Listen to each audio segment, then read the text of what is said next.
Hi, this is Carl Thomas Granvil. You're watching Garden City New York Media presents My Modeling Pro, the show. Today I have Orlandina, and this is her reel. Yeah.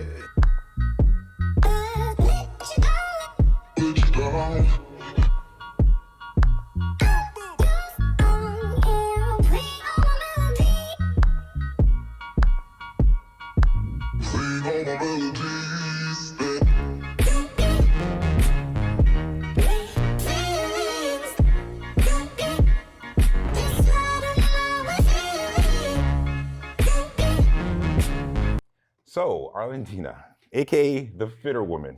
I must say, I'm going to tell you right now, I used to follow you a lot, and I used to watch a lot of your workouts. I would like to thank you, to be honest with you, for the physique that I have, because I definitely were watching a lot of your things, okay? Thank you. And then we'll go down the path, of course, to figure out exactly why. Absolutely. But if you can, tell the world, who is the Fitterwoman? The Fitterwoman is a woman who has finally discovered exactly how strong she is. My journey has allowed me the opportunity to use the gym as a space to really get to know myself and to take the strengths that I acquired there, but take them outside of the gym. So the Fitterwoman is a woman who knows who she is. You know, mother has lived. That is the Fitterwoman. Woman empowerment. I definitely love that energy. I'll tell you that. What led you actually to establish this business? Well, actually, the beginning of the business came from a divorce. I went through a divorce. I'm sorry. And it's okay. But, you know, it's always odd, like, you know, you're trying to figure out who you are after the divorce because you were this couple. And after really getting into the gym and using it first as a place to escape, and then finally using it as a place to really rebuild myself, not just physically, but mentally, spiritually, emotionally, and getting to know who Orlandina is. When I saw what it did for me, I was like, I want to do this for other women as well. Because I saw what it did for me, I want to help other women to make time for themselves, because this is something that we do not do enough of, and we get lost in the shuffle of becoming a wife or becoming a mother, a career or business owner. And I really want women to take time to reclaim their time as well as their waistline. Wow, I like that. Wow, eloquent words. I tell you, you have a knack for them as well. I really appreciate that. So it sort of sounds like that's how the journey begins, but I've seen more detail. Like, how is this what started the path? Is this what started the energy or that started your vision in terms of the business? Or was there something else that started this journey of being the Fitterwoman? So initially, when I started the business, I wanted to become a personal trainer. I'm a teacher. I'm a secondary ed teacher. I teach math and have been teaching that for over 20 years. But in the evenings, I always tell, in the morning, I'm a math teacher, but by dusk, I'm an athlete, like it's like my superhero, my alter ego, where I initially wanted to become just personal training, help women work out, because I know a lot of women are not comfortable working out with men, or, you know, they just feel like another woman would understand them. But as the business evolved, as I evolved, the business evolved. And I realized that women not only want to work out to look good, but they want to feel good mentally, spiritually. So the Fitterwoman, it really is a holistic program. And I address the physical, I address the spiritual, I address, you know, just eating well and what that means without counting calories, and being organic and being in tune with yourself.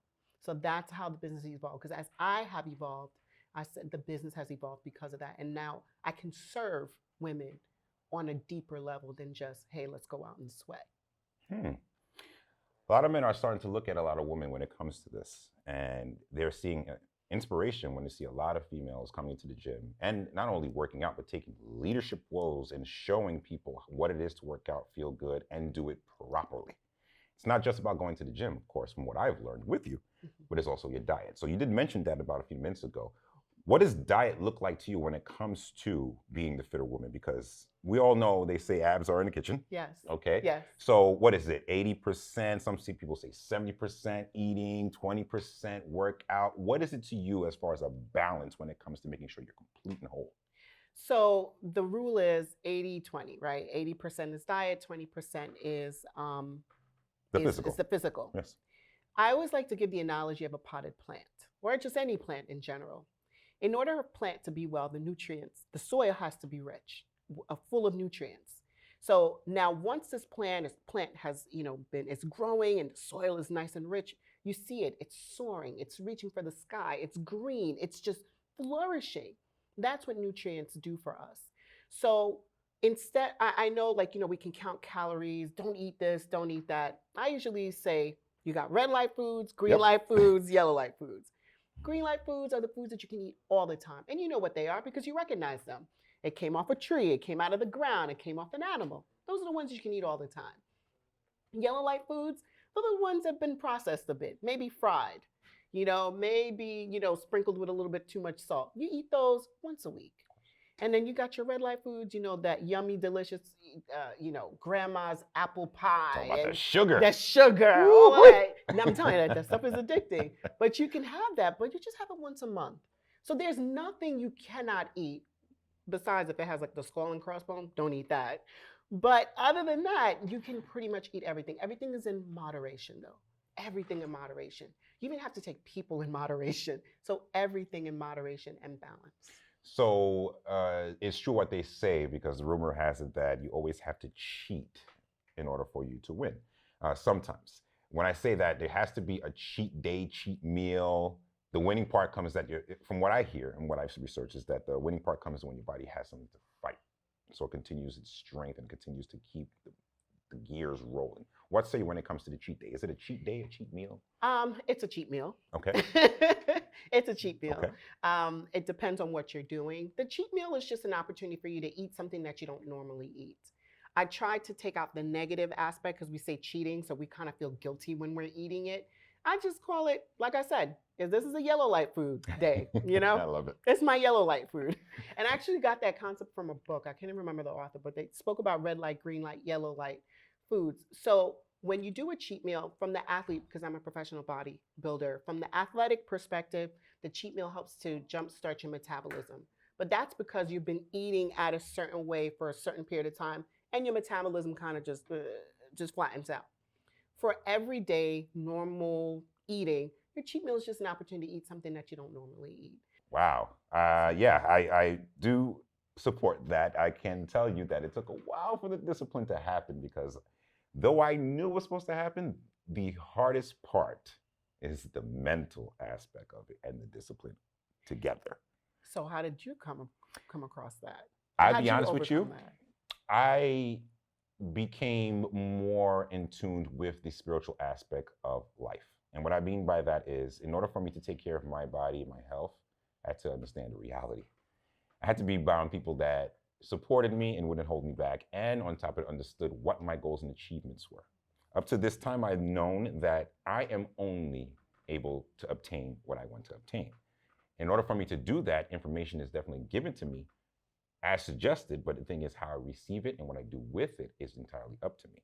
So it took me to get to that maturity, the level of executive maturity, to realize that this is no game.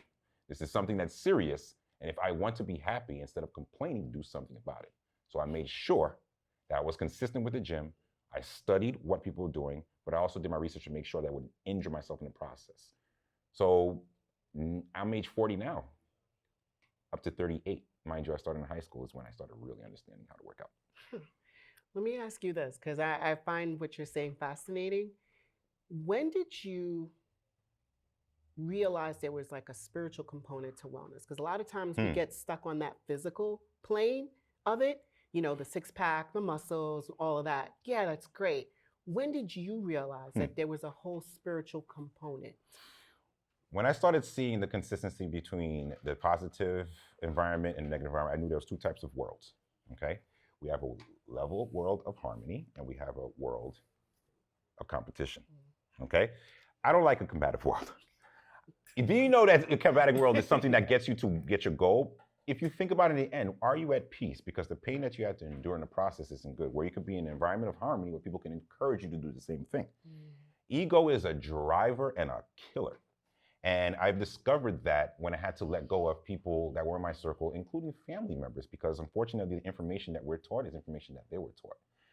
When we conflict on the spiritual side of things, I've come to an understanding and an acceptance that it's okay not to coexist as long as we don't hurt each other. You get what I'm saying? They could have their beliefs and I can have mine, and we can separate ourselves. And nobody will hinder each other in aspects of what they want to do. My goal is fitness, spirituality, and also developing others. Mm. Their goal is something different, and I still respect it, but I expect the same expectation. I love that. I love what you said because one of the things I began to realize was there I'd gotten injured. I was studying Brazilian Jiu Jitsu and it just fell the wrong way because I was just starting out. And my mom said to me one day, she said, "You know why this happens? Because God knows that you already got the physical aspect down. Now you need to start working on yourself spiritually." And that's when I had to dive deep, really dig in, find out, okay, what more is there to this? So I ended up writing a book called Seasons of Her, A Journey of Womanhood. Deep. So the reason why I'm bringing that up is because of what you just said. I now look at this body. Now, we always say our body is our temple, right? You hear that a lot. My body is my temple. And I say, no, my body is a temple, right? And this is where you really start to understand fitness. If you really truly acknowledge this is a temple, you're going to do exactly what you did. Because when you go to church or mosque or any kind of sacred temple, you can't just go in there any which way. You go in there speaking sacred words. You go in there singing sacred songs. You go in there dressed in your best. You go in there completely focused, right? So when you are treating this temple well, it's going to allow you to do the things that you were brought on this earth to do. And because of that, certain people cannot enter that temple. Absolutely. Certain foods cannot enter that temple. It'll be Certain rejected. words cannot come into that temple because it just is not in sync. So as you said, you just remove yourself from certain people. Listen, I respect you. I respect your point of view, Likewise. but it doesn't, we don't mesh. Mhm. And so this fitness journey has really become a spiritual one. And this is what I like to share with others. And this is why I am. I wear this all the time because just to remind myself who I am and how special I am, how special each and every one of us are. I appreciate that. I've come to research that there are 10.5 million New Yorkers. And that's a lot of number. That's a big number, right? That's big people. That's a lot of people. That's a lot of people. And I believe that every single one of them has a gift that they would be able to show the world. Yes. The concern that I have is why is it only 5% of them want to show it? Again, teachings and all that stuff. So I've learned with spirituality, with the fitness, with everything that we're talking about right now, it boils down to simplicity. Life is very simple to me, to be honest with you. I think we make it hard. And I think that in closing with my statement before I ask you another question, because I do have more questions now that you mentioned. In closing with what I'm trying to say is there is 4 things that I've gone to understand when it comes to fitness. Be honest with myself and people, okay? Be obedient to the process because we never challenge wisdom if we're gaining information, okay? Make amends with our past as far as what we've done in the past. We may have hurt individuals. We may have gotten hurt. We may have eaten the wrong things. We may have purposely wanted to damage ourselves because of something that was inflicted in us. We make peace with that. And then finally, we get the information to survive because the key to survival is information. So, I love the Fitterwoman. I'm gonna call you as the Fitterwoman, Miss Fitterwoman. Okay, respectfully, obviously. No, listen, I accept it. I've grown into those shoes, so yes, I take it. So my question to you is, with all that we've spoken about, with all that we've assessed and all we've concluded, how does the Fitterwoman see not only sculpting her body as a physique to the world, but as a model as well? The reason why I ask that question is because the art I've seen has been very attractive to the point that a lot of people are getting called to do these things now. And the status quo of traditional modeling has changed. So how do you see yourself and where does bodybuilding tie into modeling? I like that question. I've never been asked that before, but I love that question. I see us very similar. We are the same. A model, she portrays confidence in her clothes. And as a bodybuilder, I take time to work on my physique. And when I get on stage, it's just confidence. It's just, yes, I'm woman. And each of us look different, just like every model is different. That's why I love where the modeling world is going, being inclusive of all body types, really looking down on body shaming. And we see every color, every body type. So even though I look like this, it doesn't mean that this is the only example of perfection. Which is great, by the way. I Looking like love this it. is like, Exactly. Like for me, I love it, but another woman has a different shape and she needs to feel that Absolutely. she is perfect. Absolutely. And so I see that that's where the two worlds definitely come into play. Modeling allows you to feel confident in the clothes because our attitudes change. Like if I'm wearing this versus like a really bad pair of heels and a nice dress, your confidence changes. So I see that's where the similarity lies in both worlds. To be honest with you, I couldn't agree more because I see the same thing. One thing I do is appreciate the fact that the energy of a woman comes and gives us the strength that we need to actually do what we have to do.